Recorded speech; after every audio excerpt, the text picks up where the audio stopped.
Hello there. I've bought this funny novelty lamp thing and I'll try to get it working. So I thought I could make a quick video about that. I have a bit of a sore voice, I hope you can understand me. And the sore voice is also the reason I was not in the mood to clean my bench up for the video. So these things I remember seeing as a kid in maybe the early 90s in furniture stores and lamp stores. They had neon novelty items like that. You see the globe is also already broken here. And it only cost me 10 euros, so I thought I'd give it a try. The seller has no power adapter. It cost 200 Deutsche Mark once, so 100 euro, maybe $115 today. And I bought it with the description, power adapter missing, I don't know if it's working. So I'll just give that a try. It has these DC barrel connector, and most of the times these items require like 9 or 12 volt DC, and also most of the times the positive is on the center pin, but not always. So I'll just give it a careful try with the laboratory power supply. Let's see, the center pin is this side. So in the back, I don't know if the displays are large enough for you to read. I'll just short out the leads so I can adjust the short current circuit of the current of the power supply. Let's give it maybe 0.7 amp to try, just that I not blow everything up when I have the wrong polarity. And then we are at minimum voltage. So now I'll carefully turn up the voltage and see if there's any current flowing inside this thing. Oh yeah, it has this knob here where you can hear a switching actions like a volume knob. So I think this turns it on and then this turns the brightness up. So let's just turn this to maximum and then try to give it some DC voltage.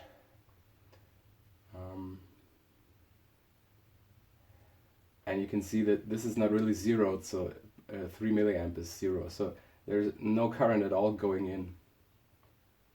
I'll go like maybe 16 volts. Yeah, I don't want to fry anything, but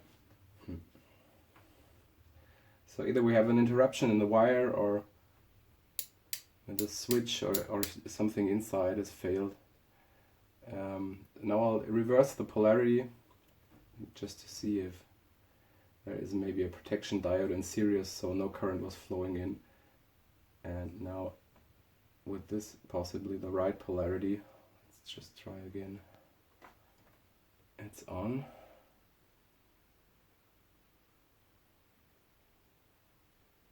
No, there's no power flowing into this thing, so I have to open it up. And I don't yet know how to get inside.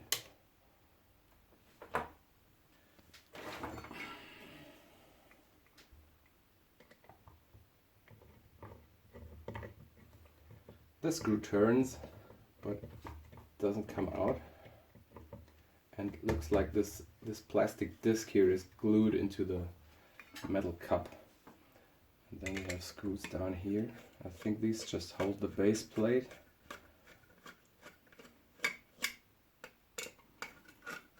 Oh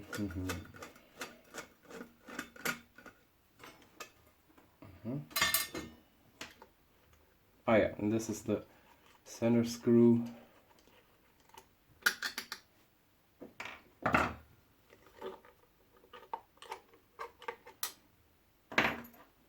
This should be a clear gold tube, I guess. So it has a bright yellow phosphor when turned off, and then a nice deep yellow orangey color when turned on.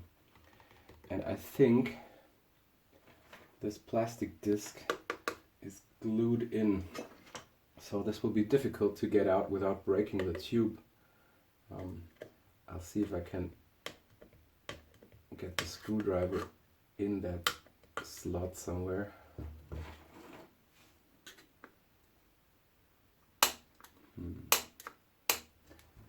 The tube is really firm. I don't know how they mounted it, but I don't want to break it off.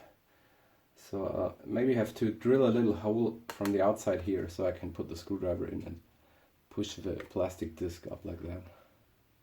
So I'll just get the drill real quick.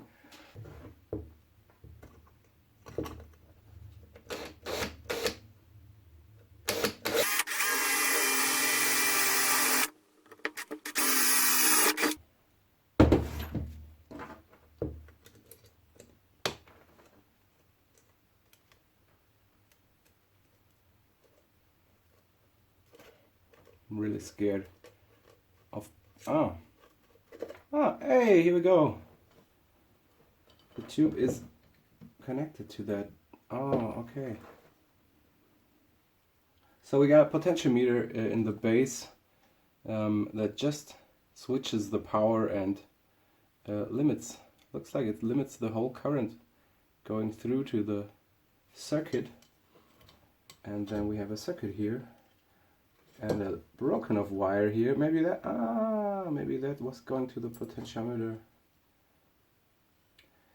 And we have a little inverter circuit like used in CCFL inverters, I think, with a switching transistor and a small transformer and a few passive components, and then the high voltage is coming out here, going to the neon electrodes here. The center screw was in this glue piece.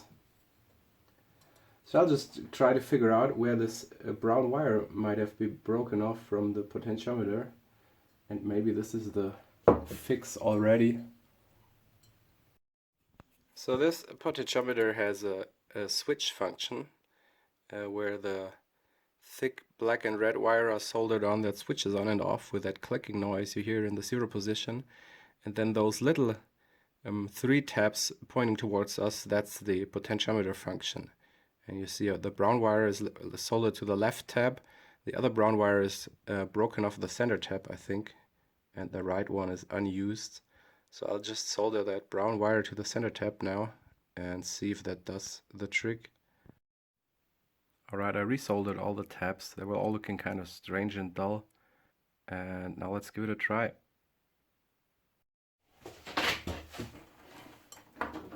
So I'll put the positive to the center pin again. It's here. And let's turn this on. And we'll ramp it up here. We have current flowing in. And I see a bit of glow. Yeah, here it is. So I think 12 volt is alright. See if that shocks me. No.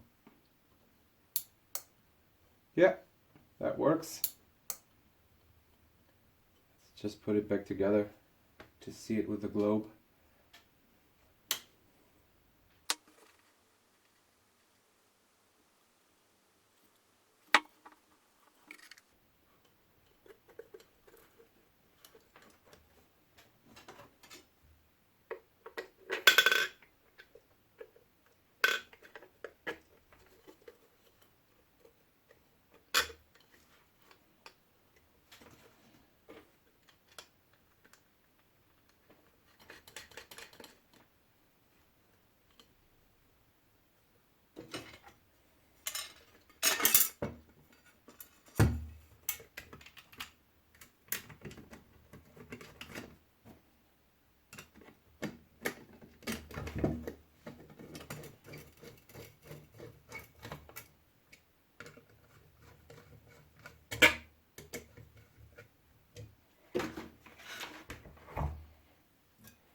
So it's not really bright. Maybe it comes up a bit when the mercury evaporates, because the area from the electrodes looks a bit brighter than the rest of it. But